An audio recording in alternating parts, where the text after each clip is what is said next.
The air on the flight line at FOB Erebus tasted of grit and vaporized jet fuel, a flavor Colonel Marcus Madsen had long associated with impending failure.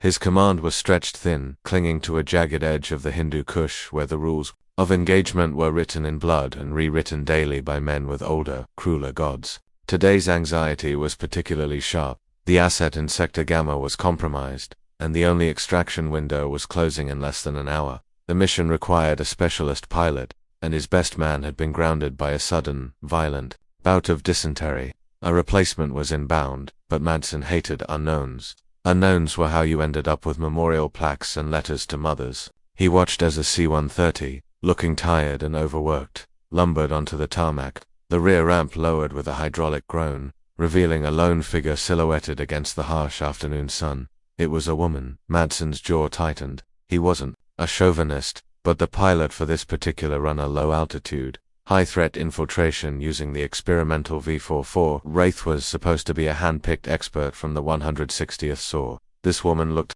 older, not old, but seasoned in a way that didn't fit the profile of a hotshot night stalker. Her flight suit was faded, the lines around her eyes etched by something other than time. She carried no personal gear, just a helmet bag slung over her shoulder. She moved with an economy of motion that was either extreme competence or profound exhaustion. Madsen met her at the base of the ramp. "Major Rostova?" he asked. His voice clipped. "I'm Colonel Madsen." She gave a curt nod, her gaze already scanning past him, toward the hulking, insectoid shape of the Wraith being prepped on the far side of the field. "The bird ready?" she asked. Her voice was low, with a slight unplaceable accent. "My crew is prepping now," Madsen said, forcing a professional tone. "The ammo for the ground team is critical. I'm overseeing the loading myself." He led her toward the Wraith, where a team was carefully winching a heavy olive-drab crate into the main hold. The crate was everything. Without it, the trapped SF team was defenseless. Rostova walked straight to the crate, ignoring the crew chief and his team. She inspected the magnetic locks, then grabbed a stray cargo strap. "This one's loose," she stated, not looking at anyone. She braced a foot against the fuselage, pulling the strap taut with a grunt of effort. As she leaned into it, the sleeve of her flight suit slid up her forearm. That's when Madsen saw it. On the worn fabric was a patch he didn't recognize. It wasn't a unit, squadron, or command insignia. It was circular, dark gray, almost black. In the center was a stylized raven, wings outstretched, and clutched in its talons, falling from its eye, was a single, exquisitely detailed silver tear. Madsen's breath caught in his throat. The blood drained from his face, leaving behind a cold, clammy sheen. His carefully constructed military bearing crumbled in an instant. The crew chief saw the look on the colonel's face and took a half-step back. Madsen wasn't just surprised, he was terrified. The colonel's face was a mask of chalky disbelief. He stared at the patch, his mouth slightly agape, the ever-present radio chatter from his command headset fading into an irrelevant hum. Rostova sensed the strap, the buckle clicking into place with a sound that seemed to echo in the sudden, tense silence. She noticed his gaze. Her own eyes are pale, stormy gray flicking from the patch to his face. She offered no explanation, simply pulling her sleeve back down with a deliberate tug. Her expression was unreadable. A placid lake over an abyssal trench. Madsen swallowed hard, trying to regain his composure. The air of absolute authority he usually wore like a second skin had been stripped away. "Major," he began, his voice a strained whisper. "Where did you get that?" She turned her full attention to him. "It was issued, Colonel." The answer was flat, direct, and offered nothing.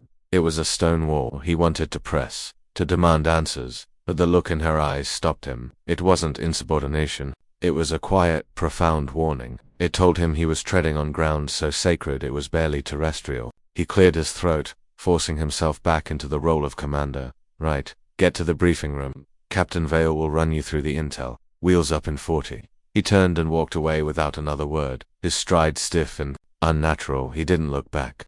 In the cramped, air-conditioned briefing room, the atmosphere was thick with professional skepticism. The pilots and crew of the V-44 Wraith were a tight-knit group, arrogant and assured in their mastery of the unique, notoriously difficult aircraft. They looked Rostova over as she entered, their eyes lingering on her weathered flight suit and the absence of any familiar squadron patches. Captain Vale, the mission planner, pointed to a satellite map projected on the screen. "LZ is hot. Intel shows active patrols within 5 clicks. Heavy anti-air emplacements on this ridge."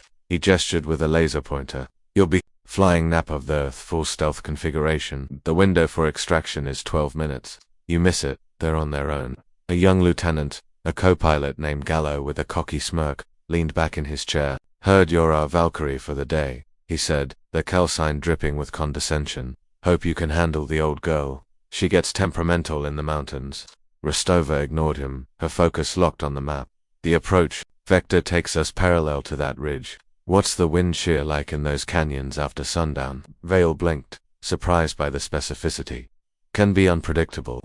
Up to 40 knots. The Wraith's stealth coating is vulnerable to particulate abrasion at that velocity, Rostova stated calmly. We'll need to adjust the approach to a steeper, direct insertion from the north. It's a higher fuel burn, but it minimizes exposure. Gallo scoffed. That's a negative. It's a textbook high-risk maneuver. Puts us right in their lap if their spotters are any good. Rostova finally turned her gaze to him. Are you the pilot in command, Lieutenant? Gallo's smirk vanished. The room fell silent. She wasn't just questioning his input. She was asserting an authority that none of them understood.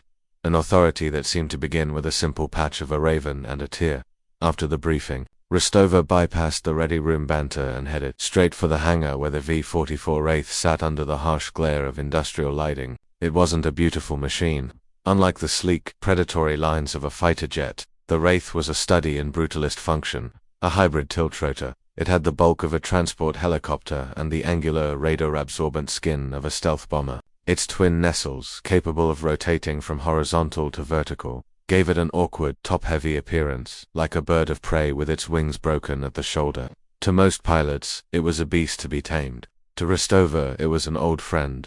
The ground crew watched her with wary curiosity. She didn't speak to them, instead beginning a pre-flight check that was more like a silent communion. She ran a gloved hand along the leading edge of a rotor blade, her touch gentle, feeling for imperfections invisible to the naked eye. She placed her palm flat against the cold, black fuselage, closing her eyes for a brief moment as if listening for the machine's heartbeat. The crew chief, a master sergeant with 3 decades of experience, had never seen anything like it. Lieutenant Gallo, his ego still smarting from the briefing room shutdown, followed her out, clipboard in hand. He decided to try a different tack, feigning a helpful professional tone.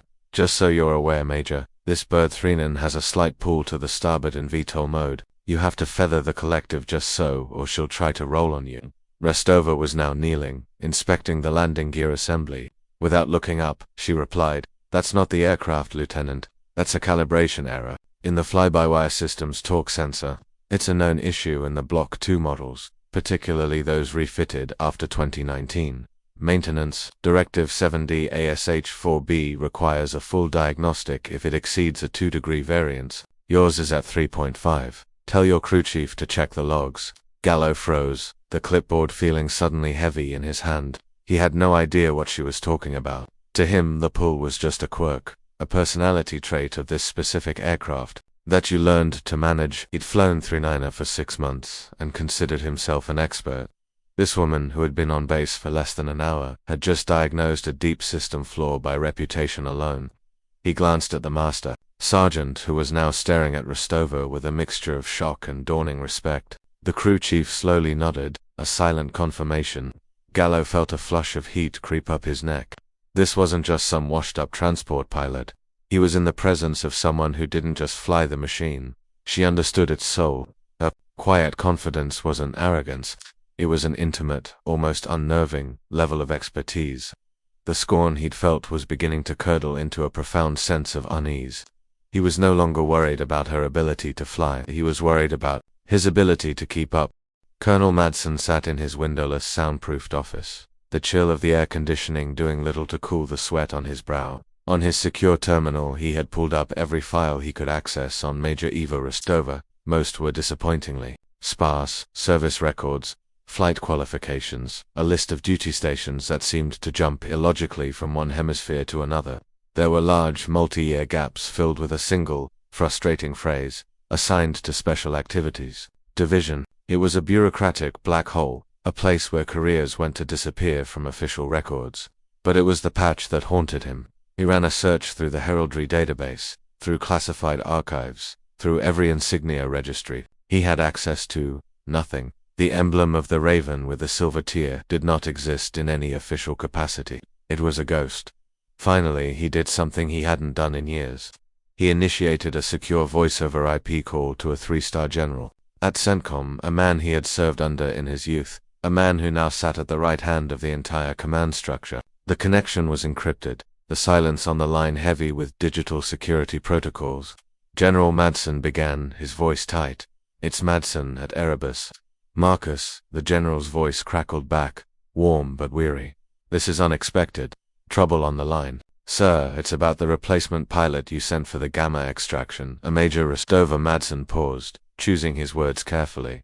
"You sent me a ghost, General. She's wearing an insignia that doesn't exist, and her service record is full of holes big enough to fly a C-5 through." The silence on the other end of the line stretched for a long, uncomfortable moment. When the general spoke again, the warmth was gone, replaced by a tone as hard and cold as granite. "What does the insignia look like?" Madsen described it in detail. The black circle, the stylized raven, the single silver tear. He heard the general let out a long, slow breath. It was a sound of immense sadness, of a burden carried for too long. "Marcus," the general said, his voice now low and grave, "you will not ask her about that patch again. You will not speak of it to anyone. You will give Major Rostova anything she requires to complete her mission. Her authority on this operation supersedes your own. That is a direct order, from the very top. Do you understand me, Colonel?" Madsen felt a chill that had nothing to do with the air conditioning. Supersede his own command. It was unthinkable, sir. "Who is she?" The general's reply was stark. "She is the best there ever was. She's the pilot you call when God himself has given up. Now get off this line and let her do her job." The line went dead. Madsen leaned back in his chair, his mind reeling. He opened a locked drawer in his desk and pulled out a small, tarnished Medela decoration from a forgotten conflict in a place the news had never covered. He remembered the stories from that war, whispered in hushed tones around campfires and in darkened bars. Stories of a Black Ops aviation unit that flew impossible missions. A unit that suffered catastrophic losses and was subsequently erased from history. A unit whose Calcian, according to the legend, was Ethelgard. He looked back at the screen, at the name Rostova, and he finally understood. The patch wasn't for a unit that existed now. It was a tombstone. The twin engines of the V-44 Wraith spooled up with a deep, resonant hum that vibrated through the very bones of the airframe. Inside the cockpit, the world was a kaleidoscope of green and amber light from the dozens of multifunction displays. Lieutenant Gallo sat in the right seat, his hands sweating inside his flight gloves as he ran through the pre-flight checklist. He felt like a student driver on his first lesson with a master instructor. Every action he took, he felt Rostova's silent, assessing gaze. She sat in the pilot in command seat, her presence filling the small space with an unnerving calm. Her movements were fluid and precise, her hands dancing over the controls with a familiarity that spoke of thousands of hours spent in this exact seat. "Checklist complete. We are green across the board," Gallo announced, his voice a little too loud in the enclosed space. Rostova simply nodded, her eyes on the world outside. "Erebus Tower, this is Wraith 390 ready for departure." The tower's response was immediate. "Wraith 390, you are cleared for takeoff. Wind is 290 at 5. Godspeed." Rostova's hand rested on the throttle and collective. With a smooth, single motion, she increased power. The Wraith didn't so much lift as ascend, pushing the Earth away with a surge of controlled power. There was none of the starboard pull Gallo had warned her about.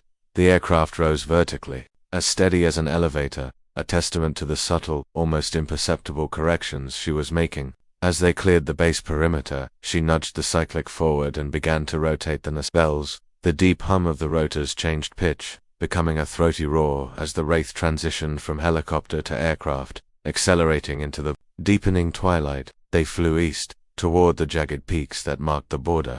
20 minutes into the flight, the sky turned against them. What had been a clear evening became a violent squall line, a wall of black clouds and churning air that had materialized out of nowhere. The ride went from smooth to brutal in seconds. The Wraith was tossed about like a leaf in a storm, the airframe groaning in protest. An alarm, shrill and insistent, blared through the cockpit. A red light flashed on the main console. Primary gyro stabilizer failure. It was a critical malfunction.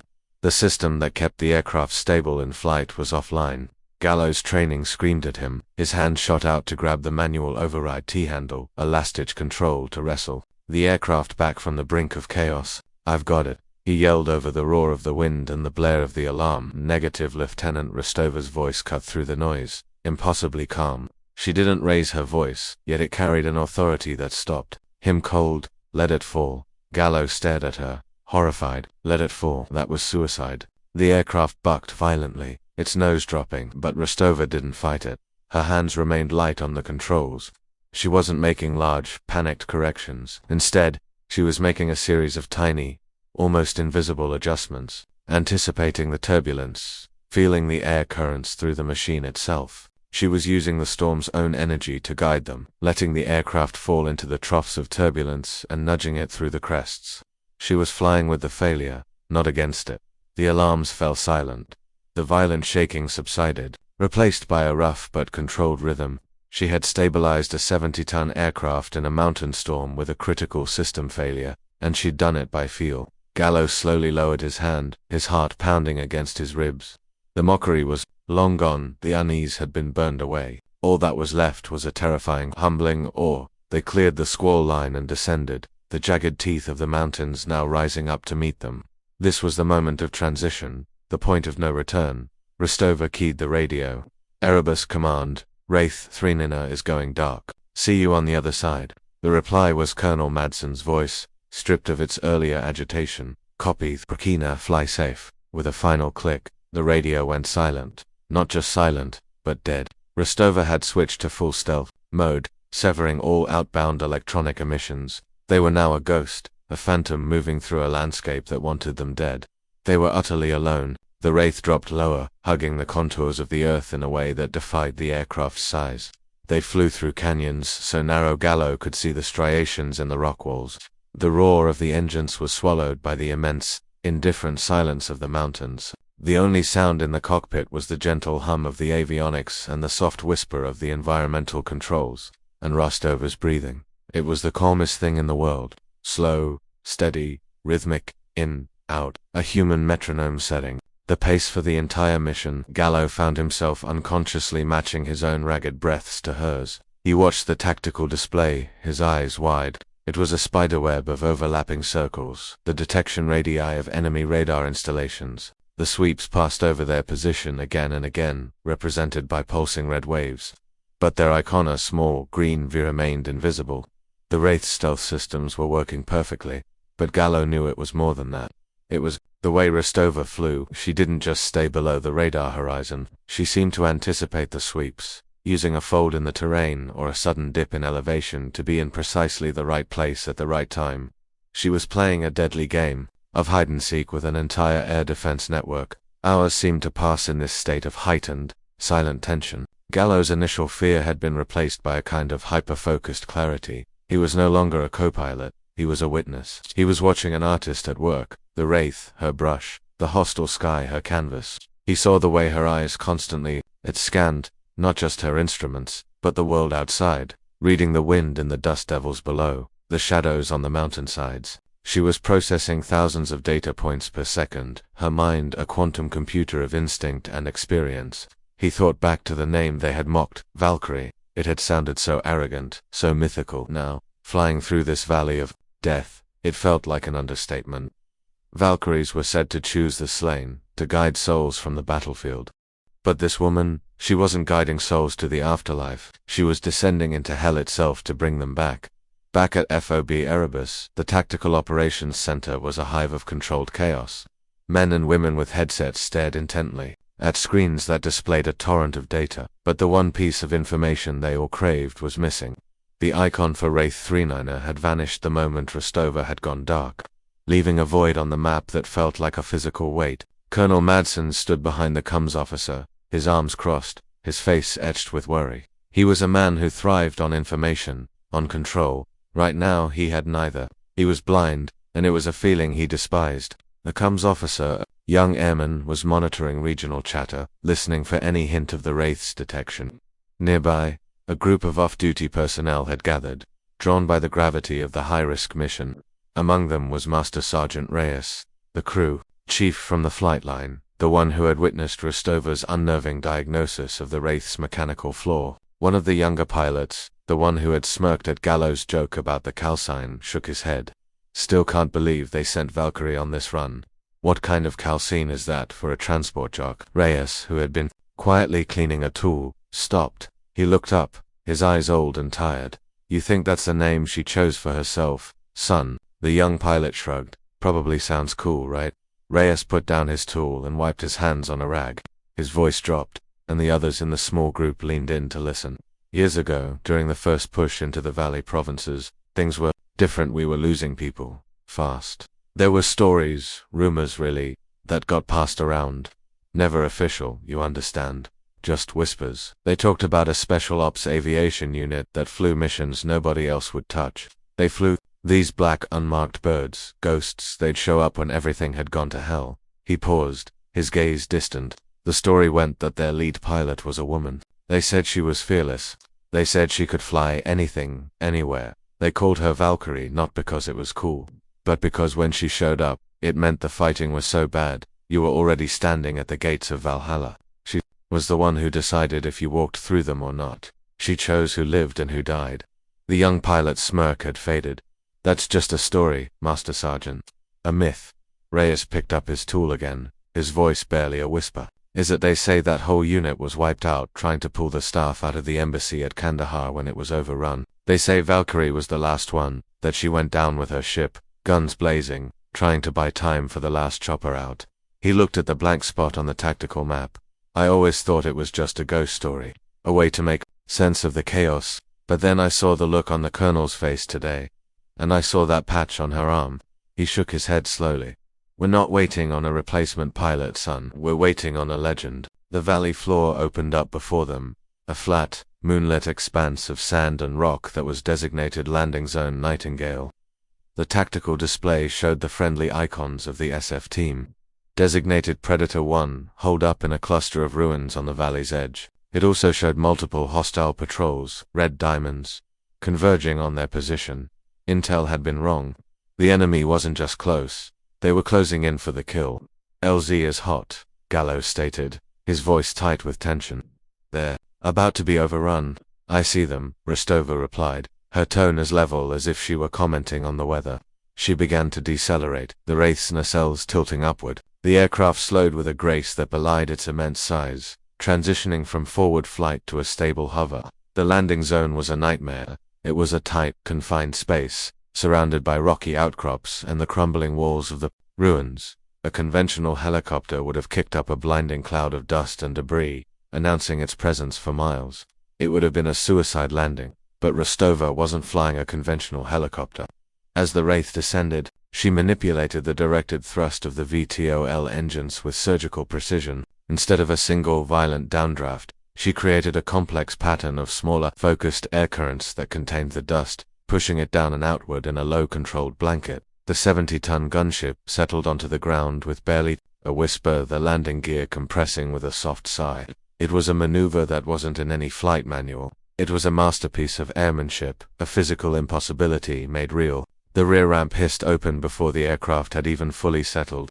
The SF team, 6 men with shadowed faces and the weary eyes of the hunted, broke cover and sprinted for the Wraith.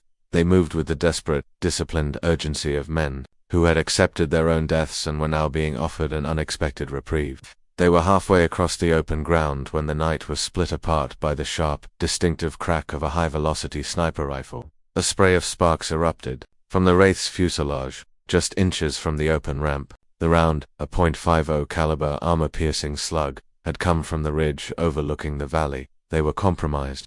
The trap had been sprung. Gallo's hand instinctively flew to the throttle, ready to abort, to power up and get them out of the kill zone. It was standard procedure. You don't risk a high-value asset for a team that's already lost. But Rostova's voice cut him off, sharp and absolute. Hold. The SF team dove for cover, returning fire at the unseen sniper. Then, from the darkness on all sides, muzzle flashes bloomed like deadly flowers. The valley erupted in a storm of automatic weapons fire, the rounds pinging and ricocheting off the Wraith's armored skin. The mission wasn't just compromised, it was a catastrophic failure. They had landed in the middle of a perfectly orchestrated ambush. The cockpit was a cacophony of metallic impacts as small arms fire raked the Wraith's fuselage. Red lights flashed on the damage control panel, indicating multiple non-critical hits to the outer skin. In the Tactical Operations Center, the sudden burst of data was a punch to the gut. The SF team's biometric sensors spiked, their heart rates redlining. The Wraith's own sensors, no longer in passive stealth mode, lit up the map with the positions of the ambushes. There were dozens of them. They walked into a kill box. Captain Vale breathed, his face pale. Colonel Madsen grabbed the command microphone, his knuckles white. His mind was racing, calculating the brutal arithmetic of command. The mission was blown. The ground team was lost. His only priority now was to save the aircraft and its crew. It was the hardest, most unforgiving part of his job. The cold calculus that kept him awake at night. Wraith 39er, this is Erebus's actual. He barked into the mic, his voice a hammer of authority. Abort mission. I repeat, abort. Mission, get out of there now. He was ordering Rostova to leave the SF team to their fate. It was the correct tactical decision. It was also a death sentence for 6 men. The line was silent for a moment, filled only with the distant, tinny sound of gunfire being picked up by the Wraith's open ramp microphone. Then Rostova's voice came over the command channel. It was devoid of any emotion, as cold and clear as glacial ice. Negative. Colonel Madsen froze, the microphone still clutched in his hand. Insubordination on a hot LZ was unthinkable. It was a court-martial offense. Major, that is a direct order. Lift off now, he roared. We don't leave our people, she replied. The statement wasn't defiant. It wasn't emotional. It was a simple declaration of a fundamental law, as immutable and absolute as gravity. It was the core of her entire being. Before Madsen could respond, she cut the channel. In the cockpit, Gallo stared at her, his mind struggling to process what was happening. She had just openly defied a direct order from the theater commander in the middle of a firefight. Major, what are you doing? He stammered. Rest didn't answer. Her hands moved over the controls, her focus absolute. She wasn't preparing to flee, she was preparing to fight. She keyed the internal comms, her voice calm and steady, broadcasting to the pinned-down soldiers in the hold. Predator 1, this is Valkyrie, stay down. I'm making some room. With a surge of power, the Wraith lifted off the ground, not to escape, but to climb a mere 20 feet into the air. The firing from the ambushers intensified, concentrating on the now-aborn target. They thought she was running. They were wrong, she wasn't running. She was changing the entire geometry of the battlefield. The Wraith didn't ascend to flee, it rose to dominate. In the impossibly tight confines of the canyon, Rostova began to do something that defied every known principle of aviation. She pivoted the massive 70-ton gunship on its central axis, a maneuver of such breathtaking precision that it seemed to bend the laws of physics.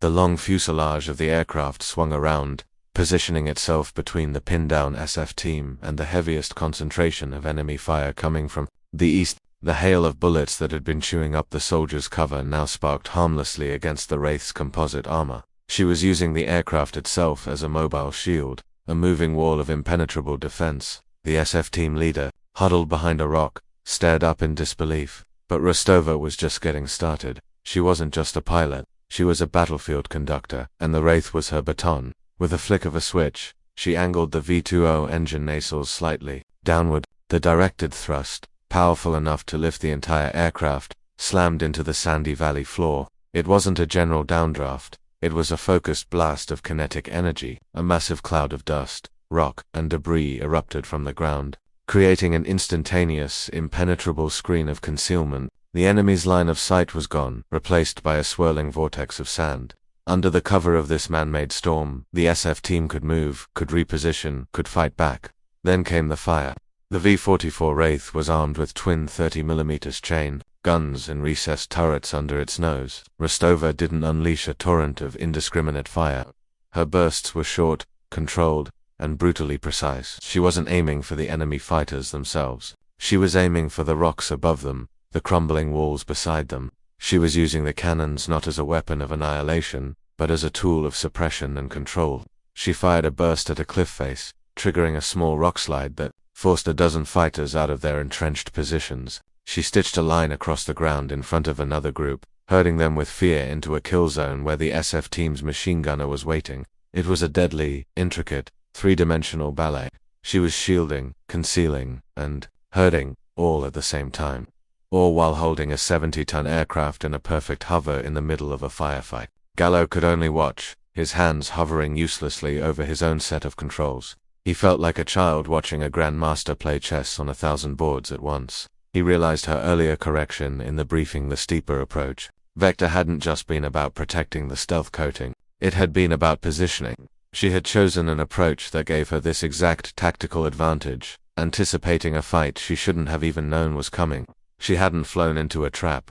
She had flown into a battle of her own choosing. The rhythmic thud of the 30mm cannon firing was a physical force, vibrating through the cockpit floor, through Rostova's seat, and into her very bones. Each impact, each short, controlled burst, was a ghost from another time, another valley of death. The smell of cordite and ozone from the spent casings, vented and recycled by the aircraft's systems, was a phantom scent that transported her back 15 years. The memory wasn't a gentle recollection. It was a visceral, full-body immersion, layered over the present reality like a bloody shroud. Kandahar, the embassy rooftop. The sky was not the deep, clear black of the mountains. It was a sick, orange-gray, choked with smoke and the light of a city on fire. Her aircraft then was an older, less sophisticated machine, a modified Black Hawk, its skin pocked with bullet holes, its engines screaming in protest. The radio was a torrent of panicked voices, of men dying, of a perimeter collapsing. She was the last bird out, the final hope for the few who had made it to the roof. She had landed under fire, the rotor wash whipping flames from a burning vehicle into a frenzy. The wounded were being dragged aboard, a desperate human chain. Her crew chief was screaming at her over the intercom. 2 more, skipper, that's all we have room for. She looked out her side window. 2 men were left on the rooftop, both Marines. One was conscious, laying down suppressive fire with his rifle. The other was on a stretcher, unconscious, his lifeblood staining the gravel. There was only space for one, not one man and his gear, one body. It was a brutal equation of weight, fuel, and power, a choice that had no right answer. The conscious Marine saw the look in her eyes, the terrible calculus playing out. He understood. He gave her a short, sharp nod. He kept firing, covering the loading of his unconscious brother-in-law. He was buying a life with his own. Her call sign wasn't Valkyrie then, it was just her name, Rostova. As she lifted off, leaving him to his fate on that rooftop, she felt something inside her break. She had chosen, she had weighed 2 souls, and found one wanting. The screams on the radio followed her as she climbed, a chorus of the damned. The men who survived that day, the ones she'd pulled from that inferno, started the story. They called her Valkyrie. To them, it was a name of reverence, of a goddess who had descended into hell to save them. But to her, it was a brand, a mark, of her greatest failure, a constant reminder of the man she had left behind. The patch came later. It was designed by the survivors of Project Ethelgard, the handful of them who made it home from the forgotten wars. The Raven, a creature that flies between the worlds of the living and the dead. The silver tear for the one they couldn't save. It wasn't a unit insignia, it was a memorial, a burden she wore on her sleeve every single day. On the ground, the SF team leader, a seasoned captain named Thorne, was experiencing a profound sense of tactical whiplash. Mere moments ago, he had been preparing his men for their last stand, the bitter taste of failure in his mouth. Now, the battlefield had been utterly transformed. The sky, which had been their greatest threat, had become their greatest ally. He watched as the black gunship danced in the air above them, a terrifying and beautiful spectacle of controlled violence.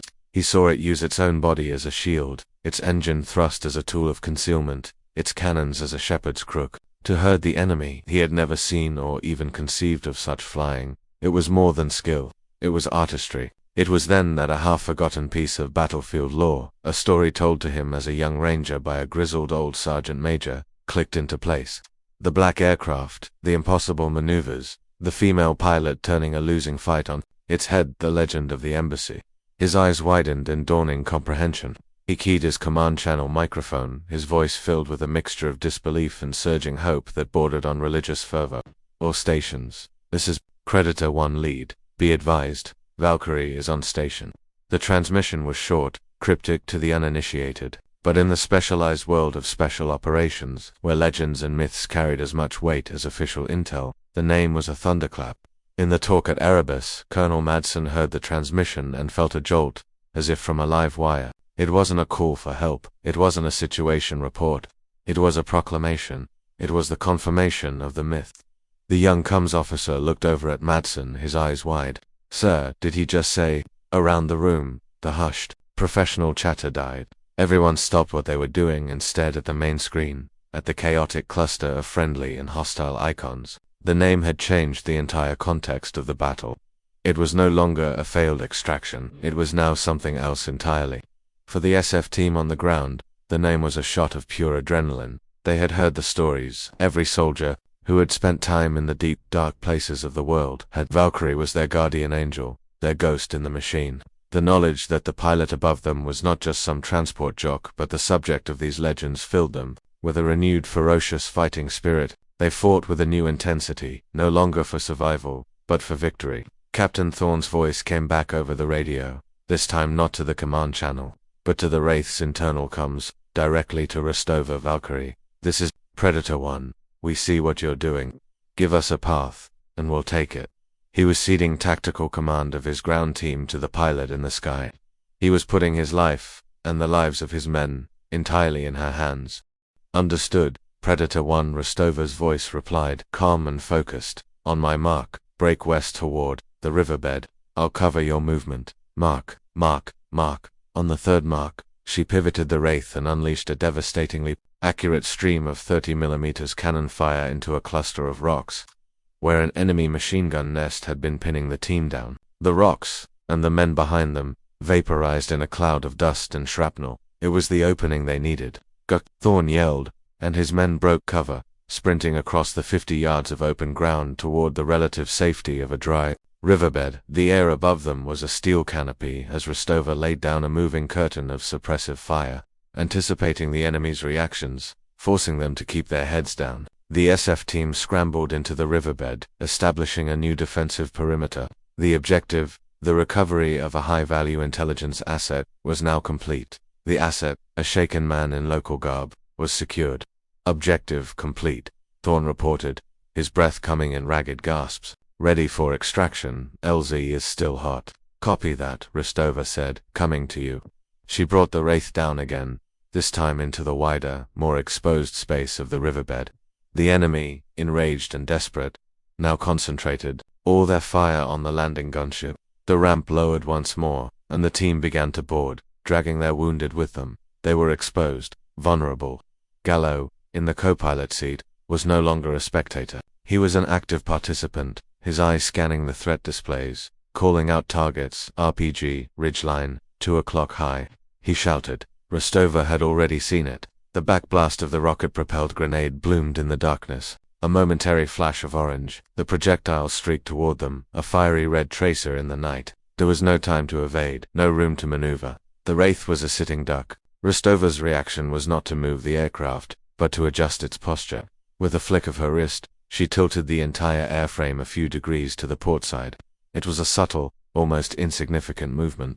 The RPG aimed at the center mass of the aircraft instead struck the heavily armored root of the port wing and engine nacelle. The explosion was deafening. The Wraith shuddered violently, a bonjoring impact that threw Gallo against his straps. A chorus of alarms screamed through the cockpit, a symphony of failure.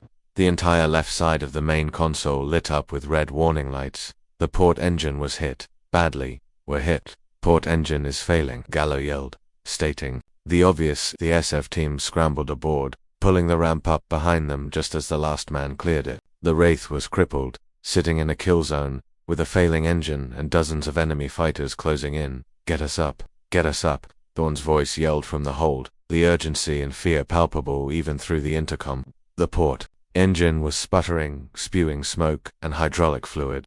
The RPM was dropping rapidly, the turbine blades grinding themselves to pieces. The aircraft was listing heavily to one side, the remaining starboard engine straining to keep them from rolling over. Gallo's hands flew over the controls, his training kicking in. He was fighting to keep the aircraft level, pushing the starboard engine to its absolute limit, trying to coax a response from the dying port engine. It was a losing battle. The Wraith was too heavy, the damage too severe. They were going down. I can't hold it, he grunted, the muscles in his arms and shoulders burning with the effort of fighting the controls. She's not going to fly. And don't fight her, Rostova said, her voice cutting through his panic. She placed her hand over his on the collective. Let me have it. Gallo relinquished control, his mind screaming that this was insane. Rostova's touch was light. She wasn't wrestling with the aircraft, she was listening to it. She immediately stopped trying to get power from the damaged engine. Instead, with a series of swift, decisive actions, she shut it down completely, starving it of fuel, activating the fire suppression system. The grinding noise ceased, replaced by the strained, singular roar of the starboard engine. The aircraft lurched, dropping 20 feet before the one good engine caught the full weight. Now came the impossible part. She angled the nacelle of the working engine, not just for lift, but for stabilization, using its directed thrust to counteract the dead weight of the other side. She was flying a 70-ton asymmetrical, crippled gunship with a single engine. It was a feat of aviation that was not just difficult, it was theoretically impossible. The Wraith clawed its way into the sky, sluggish and wounded.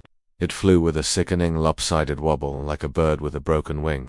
"We're not going to make it back to Erebus," Gallo said, his voice grim as he looked at the fuel and power consumption readouts. "We don't have the power to climb over the mountains." "We're not going over them," Restova said. "We're going through them." She kept the Wraith low, descending back into the labyrinthine network of canyons. But now, she was flying differently. She was searching for something. Gallo watched, confused, as she nudged the wounded bird toward the sun-baked rock faces of the canyon walls. He saw what she was looking for: thermal updrafts. The rock, having absorbed the heat of the day, was now radiating that energy back into the atmosphere, creating invisible columns of rising air. She was flying the V-44 Wraith like a glider, using the thermals to gain precious altitude, conserving the single engine's power for when she absolutely needed it. She was reading the air itself, turning the landscape from an obstacle into an alley. Gallo could only watch, his understanding of flight being completely rewritten. This wasn't piloting by the book. This was a form of primal, instinctual airmanship that no simulator could ever teach. It was the art of survival, painted on a canvas of rock and sky. The flight back to FOB Erebus was an agonizing crawl through the darkness. The silence in the cockpit was a heavy, suffocating blanket, broken only by the strained whine of the single, overworked engine and the periodic, unnerving groans of the damaged airframe. Every creak of stressed metal, every shudder of turbulence, sent a fresh wave of anxiety through the aircraft. In the hold, the SF team was silent.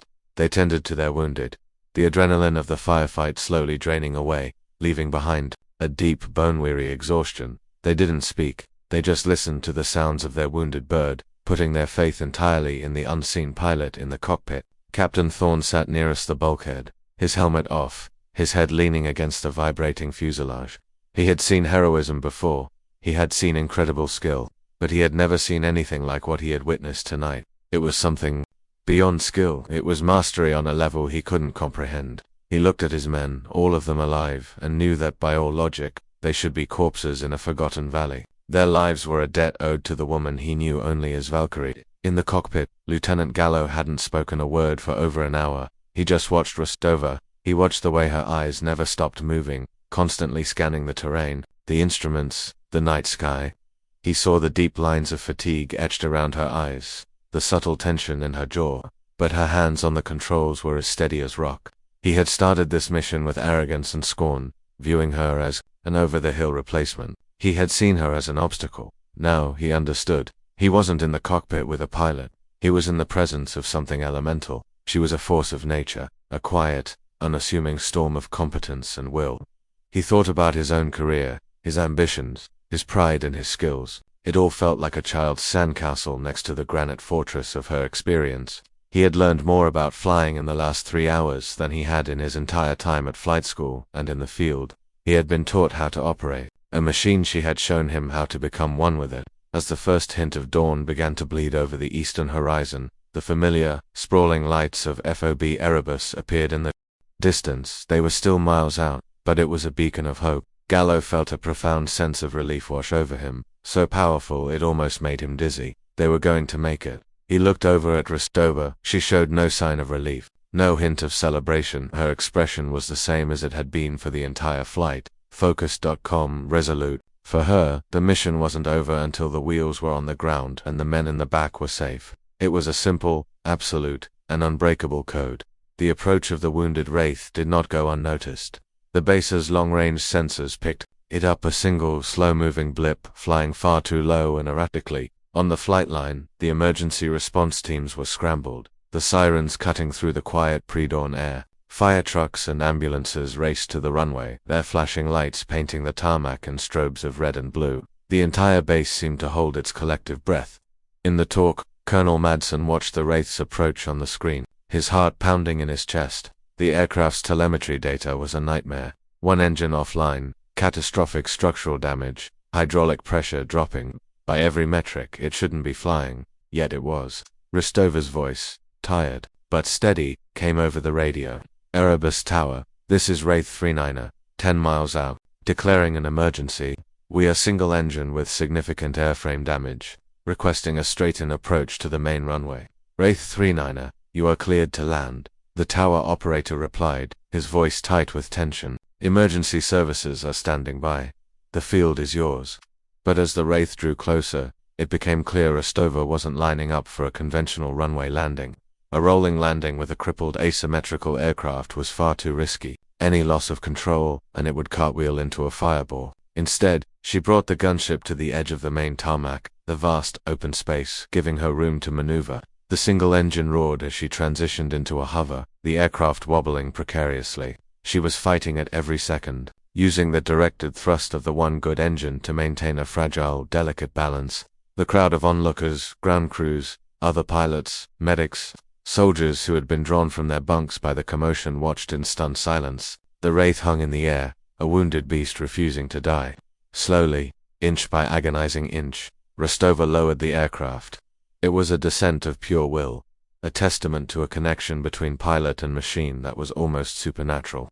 The landing gear touched the concrete with a gentleness that seemed impossible for such a large, damaged machine. The moment the full weight of the aircraft settled, the overstressed starboard engine, its duty finally done, gave out with a final, shuddering cough and a shower of sparks. Silence descended upon the flight line, broken only by the whine of dying electronics and the hiss of leaking hydraulic fluid. The Wraith was home. It was broken, but it was whole. The rear ramp of the Wraith lowered with a weary groan, revealing the dark, cavernous interior. For a moment, nothing happened. The silence on the flight line was absolute, a shared, collective exhalation of breath. Then, figures began to emerge from the darkness. The SF team, they walked down the ramp, not with the triumphant swagger of victors, but with the slow, deliberate movements of men who had walked through the valley of the shadow of death and had, against all odds, emerged on the other side. They carried their wounded, their faces grim but resolute. As they cleared the aircraft, the usual frenetic activity of an emergency landing failed to materialize. The medics stood back, waiting. The fire crews held their positions. The ground crews, who should have been swarming the crippled aircraft, remained where they were. They were all watching the cockpit. The canopy hissed open, and two figures emerged. First, Lieutenant Gallo, who looked pale and shaken, his eyes wide with a mixture of terror and awe. Then came Major Rostova. She moved with a stiff, weary grace, her face a mask of profound exhaustion. She pulled off her helmet, and for the first time, they could all see her clearly. Her hair was matted with sweat, her face smudged with grease, but her eyes were clear and sharp. As she and Gallo walked down the steps from the cockpit to the tarmac, something remarkable happened. The crowd of onlookers, which had grown to include nearly 100 people, parted for her. It wasn't a planned gesture. It was a spontaneous, instinctual reaction. They formed a silent corridor, a path of unspoken respect. It wasn't a formal salute. There were no shouted commands or crisp military honors. It was something deeper, more profound. It was a silent acknowledgement of what she had done. The young pilots who had smirked at her calcine now stared with open-mouthed reverence. The ground crews, who had viewed her with suspicion, now looked at her as if she were a living deity of their craft. Master Sergeant Reyes simply stood with his arms crossed, a slow, knowing nod on his face. The legend was real. Rostova walked through this corridor of silence, her gaze fixed forward. She didn't seem to notice the stares, the awe, the reverence. Her focus was on the wounded men being loaded into the ambulances. Her mission wasn't over until they were in the hands of the surgeons. The mockery that had greeted her arrival had vanished, burned away by the fires of the night. It had been replaced by a silence that was louder and more powerful than any cheer. It was the sound of respect, earned in the crucible of combat, and freely given to the woman they now knew was not just a pilot, but a true Valkyrie. Colonel met her at the end of the silent corridor, at the bottom of the ramp. He stood directly in her path, forcing her to stop. The face he wore now was completely different from the one he'd shown her just a few hours before. The fear, the anger, the suspicion, it was all gone. In its place was a raw, humbling expression of profound respect and something else. Recognition. He didn't salute. The gesture would have felt hollow, inadequate. Instead, he just looked at her, his eyes tracing the lines of exhaustion on her face. "I got the preliminary after-action report from Captain Thorne," he said, his voice low, meant for her alone. "He said they're all alive because of you. He said you flew like—" He didn't have the words for it. Rostova simply nodded, her gaze still distant, as if part of her was still in that dark valley. "Just doing my job, Colonel." Madsen's eyes fell to the sleeve of her flight suit, to the patch that had terrified him, the raven and the silver tear. He finally allowed himself to ask the question that had been burning in his mind. But this time, it was not a demand. It was a confession. "I was at the Coast Consulate," he said, his voice barely a whisper. "Back in '09, I was just a captain then, working in the jock. I was on the other end of the radio, listening, when the perimeter collapsed." His gaze became unfocused, seeing a ghost from his own past. "We heard the whole thing. We heard the calls for extraction. We heard them declare your unit Kia, we all thought." He trailed off, unable to finish the sentence. He had been one of the men who had listened to the legend being born in real time, a witness to the sacrifice that had been erased from the official records. He now understood that the pale face he'd worn earlier wasn't just from seeing a ghost. It was from seeing a ghost he had personally logged as dead. Rostova's stormy gray eyes finally focused on him, and for the first time, he saw a flicker of the immense weight she carried. "They were good men, Colonel. You were declared dead," Madsen said, the words feeling heavy and stupid. In his mouth the records were sealed. Project Ethelgard was buried. "The records were wrong," she replied, her voice flat, but with an undercurrent of ancient grief. She looked at the patch on her own arm, her expression softening, for a fraction of a second. "But the memory is not." In that moment, Madsen understood the true meaning of the patch. It wasn't a boast. It wasn't a unit insignia. It was a promise to the fallen, a promise to never forget. And he understood that this woman, Major Eva Rostova, was the living embodiment of that promise. Rostova's gaze drifted past the colonel, across the flight line now bustling with activity as crews began the delicate process of assessing the crippled wraith. She saw the faces of the young aviators, the ones who had viewed her with such casual disdain just hours before. Their expressions were now a mixture of awe and humility. They were looking at her not as a peer, but as an ideal, a standard they might spend the rest of their careers trying to reach. Her eyes met those of Lieutenant Gallo. He was standing off to the side, talking to the crew chief, but he felt her gaze. He stopped mid-sentence and looked at her. He didn't smile. He simply gave her a slow, deliberate nod. It was a gesture of profound respect, an apology, and an acknowledgement all in one. He was a different pilot now than he had been at sunset.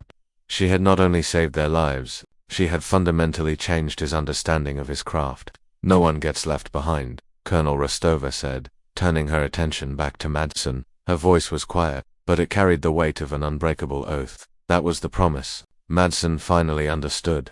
The promise wasn't just the ethos of the military. It was the specific, sacred vow of Project Ethelgard, a unit sent into the darkest places with the understanding that the only thing they could truly count on was each other. When the project was disavowed and buried, its members officially ceasing to exist, that promise was all they had left. He looked at the patch again.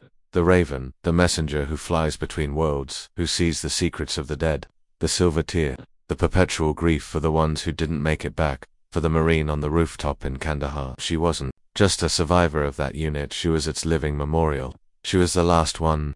She carried the weight of all their stories, all their sacrifices. The calcined Valkyrie, which had once been a tribute from the men she saved, had become her burden and her identity. She was the one who had to keep flying, who had to keep descending into hell, because she had to honor the promise for all the ones who no longer could. She was the legacy. "Your replacement is due to arrive at 1800 hours, Madsen said, his tone now that of an aide, not a commander. "You've been recalled to CENTCOM. A transport is waiting." Rostova nodded. She knew her work here was done. She was a ghost, a specialist sent to solve impossible problems, and then fade away before the official narrative could be written. She was the footnote in the classified annex, the story that would only be told in whispers. And that was the way it had to be. Later that day, as the sun began its slow descent, painting the sky in hues of orange and purple, Rostova stood alone on the edge of the flight line. She watched as a team of specialists, flown in specifically for this purpose, carefully draped the wounded V-44 Wraith in heavy tarps, preparing it for transport. It would not be repaired here. It would be taken to a place where its secrets, and the story of its last flight, could be properly contained. The air was cooler now, the taste of grit replaced by the clean, sharp scent of the high desert evening. The base had returned to its routine, but something had shifted. There was a new gravity in the air, a quiet reverence. The legend of Valkyrie was no longer a ghost story. It was a part of the history of FOB Erebus. Lieutenant Gallo approached her, moving with a hesitation that hadn't been there before.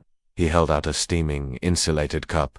"Coffee," he said. "Simply figured you could use it." She accepted it, her gloved fingers wrapping around the warmth. They stood in comfortable silence for a moment, watching the sky. "I was in the debrief with the engineers," Gallo said, breaking the quiet. "They're calling it Rostova's landing in the preliminary report.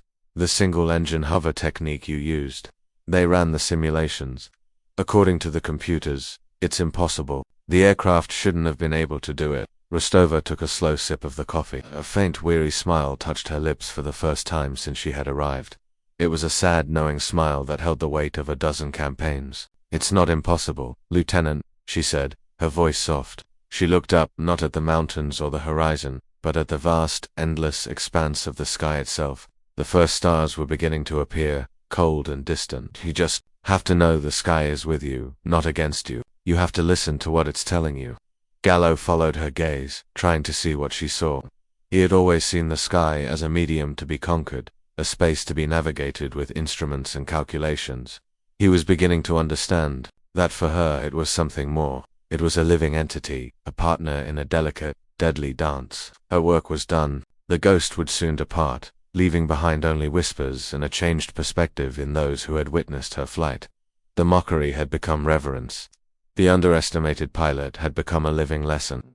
And the legacy of the Raven, with its single silver tear, was now secure, carried not just on her sleeve, but in the memory of a young co-pilot who would forever look at the sky in a new light.